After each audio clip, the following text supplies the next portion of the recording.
ബീഹാറിൽ രണ്ടാം ഘട്ട വോട്ടെടുപ്പ് നടക്കുന്ന മണ്ഡലങ്ങളിലെ പരസ്യപ്രചരണം നാളെ വൈകുന്നേരം അവസാനിക്കുകയാണ്. കിഷൻഗഞ്ച്, ഗയ, മധുബനി, അരായി തുടങ്ങിയ 20 ജില്ലകളിലെ 122 മണ്ഡലങ്ങളിലാണ് നവംബർ 11-ന് വോട്ടെടുപ്പ് നടക്കാൻ പോകുന്നത്. ഈ മണ്ഡലങ്ങളിലെയൊക്കെ പരസ്യപ്രചരണം നാളെ വൈകുന്നേരം 5 മണിയോടുകൂടി അവസാനിക്കും. ജിഷ്ണു കൃഷ്ണൻ ബീഹാറിൽ തുടരുന്നുണ്ട്. ജിഷ്ണുവിലേക്ക് പോവുകയാണ്. ജിഷ്ണു, ഈ ബീഹാർ രണ്ടാം ഘട്ടം എന്ന് പറയുമ്പോൾ നവംബർ 11-ന് പോളിംഗ് ബൂത്തിലേക്ക് അടുത്ത ഫേസ് നടക്കുകയാണ്. അതിനുശേഷം 14-ന് തെരഞ്ഞെടുപ്പിന്റെ ഫലം പുറത്തേക്ക് വരാൻ പോകുന്നു. ദേശീയ രാഷ്ട്രീയം ഉറ്റുനോക്കുന്ന, പ്രത്യേകിച്ച് കേരളം ഉൾപ്പെടെയുള്ള മറ്റ് സംസ്ഥാനങ്ങൾ, കാരണം ബീഹാറിൽ തെരഞ്ഞെടുപ്പ് കഴിഞ്ഞാൽ പിന്നീട് അടുത്ത വർഷം ഏപ്രിൽ മാസം, അതായത് ഒരു 5 മാസം കഴിഞ്ഞാൽ പിന്നെ കേരളത്തിലും തമിഴ്നാട്ടിലും പശ്ചിമ ബംഗാളിലും പുതുച്ചേരിയിലും അസോമിലും ഒക്കെ നിയമസഭാ തെരഞ്ഞെടുപ്പ് വരാൻ പോവുകയാണ്. അതിനാൽ ദേശീയ രാഷ്ട്രീയത്തിലും വിവിധ സംസ്ഥാനങ്ങളിലും ഒക്കെ പ്രതിഫലിക്കുന്ന ഒരു തെരഞ്ഞെടുപ്പ് ഫലമാകും ബീഹാറിൽ നിന്നും പുറത്തു വരിക എന്ന കാര്യത്തിൽ യാതൊരു സംശയമില്ല. അതിനാൽ ഇപ്പോഴത്തെ സാഹചര്യം എന്താണ് ബീഹാറിൽ? പ്രത്യേകിച്ച് നാളെ ഈ കൊട്ടിക്കലാശം നടക്കാൻ പോകുന്ന മണ്ഡലങ്ങളിൽ മേൽക്കൈ ആർക്കാണ്? ഇപ്പോഴത്തെ രാഷ്ട്രീയ സാഹചര്യം പറയൂ ജിഷ്ണു.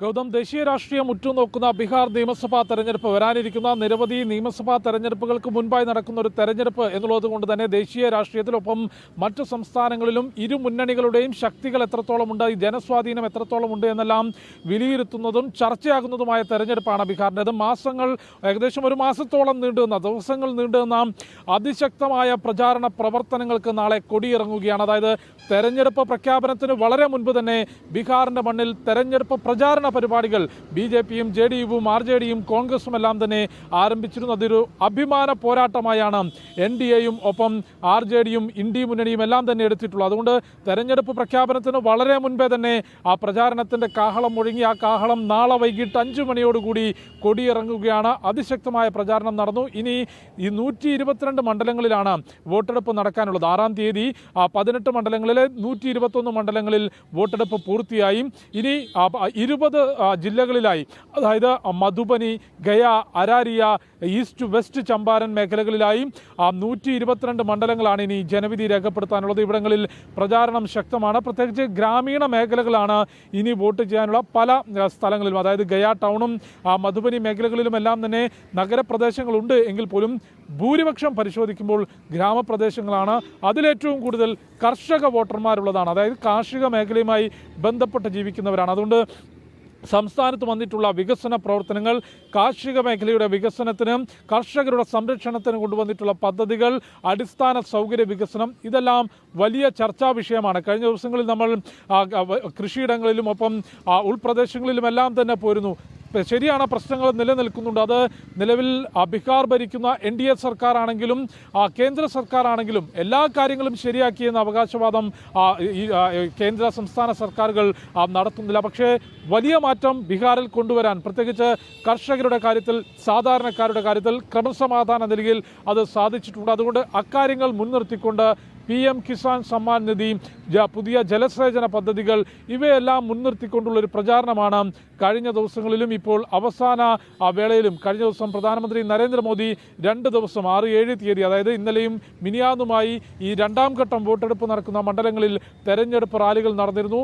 കേന്ദ്ര സംസ്ഥാന സർക്കാരുകളുടെ വികസനം ചൂണ്ടിക്കാണിക്കുന്നതോടൊപ്പം തന്നെ എല്ലാ പ്രസംഗത്തിലും വളരെ കൃത്യമായി ലാലു പ്രസാദ് യാദവിൻ്റെ, അല്ലെങ്കിൽ ബീഹാർ കഴിഞ്ഞ പതിറ്റാണ്ടുകളിൽ അനുഭവിച്ച ജംഗിൾ രാജിൻ്റെയും ഓർമ്മ വളരെ കൃത്യമായി പ്രധാനമന്ത്രി നരേന്ദ്രമോദി ജനങ്ങൾക്ക് മുൻപിലേക്ക് എത്തിച്ചിട്ടുണ്ട്. ഒപ്പം ഭരണമാറ്റം എന്ന മുദ്രാവാക്യം ഉയർത്തിക്കൊണ്ട്, ഒരു പുതിയ മുഖം ബീഹാറിന് ആവശ്യമാണ് എന്ന മുദ്രാവാക്യം ഉയർത്തിക്കൊണ്ട് തേജസ്വി യാദവ് വളരെ കൃത്യമായി പ്രചാരണം നടത്തിയിട്ടുണ്ട്. അതിശക്തമായ പ്രചാരണം നടത്തിയിട്ടുണ്ട് എന്ന് തന്നെയാണ് വിലയിരുത്തേണ്ടത്. പക്ഷേ അവരുടെ മുന്നണിക്കുള്ളിൽ അത്രയധികം ശക്തമല്ലാത്തതുകൊണ്ടും ഘടകകക്ഷികളായിട്ടുള്ള കോൺഗ്രസും ഇടതു പാർട്ടികളും അത്രത്തോളം പ്രകടനം കാഴ്ചവെക്കാത്തതും ഇന്ത്യ മുന്നണിയുടെ ആകെ മുന്നേറ്റത്തിന് തടസ്സമായിട്ടുണ്ട് എന്നുള്ളതാണ് രാഷ്ട്രീയ വിലയിരുത്തൽ. ഏതായാലും പ്രചാരണം അവസാന ഘട്ടത്തിലേക്ക് എത്തുന്നു. ദിവസങ്ങൾ നീണ്ടുനിന്ന പരസ്യ പ്രചരണത്തിന് ബീഹാറിൽ നാളെ സമാപനമാവുകയാണ്. മറ്റന്നാൾ നിശബ്ദ പ്രചരണം. 11-ാം തീയതി 20 ജില്ലകളിലെ 122 മണ്ഡലങ്ങൾ പോളിംഗ് ബൂത്തിലേക്ക് എത്തും.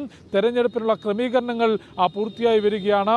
നാളെ തെരഞ്ഞെടുപ്പ് പോളിംഗ് ബൂത്തിലേക്കുള്ള സാമഗ്രികൾ വിതരണം ചെയ്യും. സുരക്ഷാ ക്രമീകരണങ്ങൾ പരിശോധിച്ചിട്ടുണ്ട്. എല്ലാ തയ്യാറെടുപ്പുകളും അവസാന ഘട്ടത്തിലാണ് എന്നാണ് തെരഞ്ഞെടുപ്പ് കമ്മീഷൻ അറിയിച്ചിട്ടുള്ളത്. വലിയൊരു ദേശീയ രാഷ്ട്രീയം തന്നെ ഉറ്റുനോക്കുന്ന ഫലമായിരിക്കും 14-ാം തീയതി ബീഹാറിൽ ഉണ്ടാവുക എന്ന കാര്യത്തിൽ യാതൊരു സംശയമില്ല. അത് NDA ഭരണ തുടർച്ച നേടുകയാണെങ്കിൽ നമുക്കറിയാം, ഇതിനോടകം തന്നെ രാഹുൽ ബീഹാറിൽ ഒരു പരിധിവരെ തോൽവി സമ്മതിക്കുകയും റിസൾട്ട് വരുന്നതിന് മുൻപേ തന്നെ പോളിംഗ് നടപടികളെയും വോട്ടർ പട്ടികയും എല്ലാം തന്നെ കുറ്റം പറയുകയും അതിനെ പഴിചാരി തുടങ്ങിയിട്ടുണ്ട്. അതുകൊണ്ട് തന്നെ കോൺഗ്രസ് ഉൾപ്പെടെയുള്ള പാർട്ടികൾ ഇതിനോടകം ബീഹാറിൽ ഒരു ഭരണമാറ്റത്തിന് സാധ്യതയില്ല എന്ന രാഷ്ട്രീയ വിലയിരുത്തലുകളിലേക്ക് എത്തിയിട്ടുണ്ട് എന്നാണ് മനസ്സിലാക്കേണ്ടത്. പക്ഷേ RJD വിട്ടുകൊടുക്കാൻ തയ്യാറായിട്ടില്ല. കാരണം 20 വർഷത്തോളം നിതീഷ് കുമാർ മുഖ്യമന്ത്രി സ്ഥാനത്തിരിക്കുന്നു. ഏതൊരു സംസ്ഥാനത്തും ഇത്ര കാലം അടുപ്പിച്ചിരിക്കുന്ന ഒരു മുഖ്യമന്ത്രിക്കെതിരെ ഉണ്ടാകുന്ന സ്വാഭാവികമായിട്ടുള്ള ചില വികാരങ്ങളുണ്ട്. അത് മുതലെടുത്തുകൊണ്ട് ഏതെങ്കിലും തരത്തിലൊരു ഭരണമാറ്റത്തിന് സാധിക്കുമോ എന്നുള്ളത് തേജസ്വി യാദവ് ശ്രമിക്കുന്നുണ്ട്. RJD അതുകൊണ്ട് തന്നെയാണ് 143 മണ്ഡലങ്ങളിൽ ഒറ്റയ്ക്ക് മത്സരിക്കാൻ നിലപാട് സ്വീകരിച്ചതും. അതല്ലാതെ ഘടകകക്ഷികൾക്ക് സീറ്റ് കൊടുത്താൽ 110 മുകളിലേക്ക് അല്ലെങ്കിൽ 100 മുകളിലേക്ക് കടക്കാൻ സാധിക്കുമോ എന്ന ആശങ്ക RJDക്ക് ഉണ്ടായിരുന്നു. അതുകൊണ്ട് ഒരു വശത്ത് RJD ശക്തമായ പ്രചരണം നടത്തുന്നു.